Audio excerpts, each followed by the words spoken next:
Gözümü açtığım balaca kendim necə yada düşmür vətən deyəndə.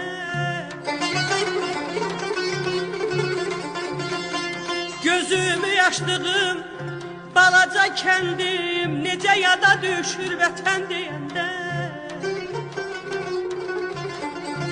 Kəndlərin içində ovuca kendim ruhuma qovuşur vətən deyəndə.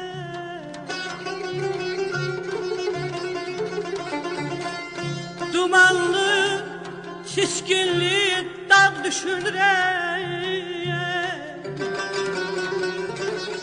çiçəkli, meyvəli bağ düşünürəm. Şamaması solmuş tağ düşünürəm.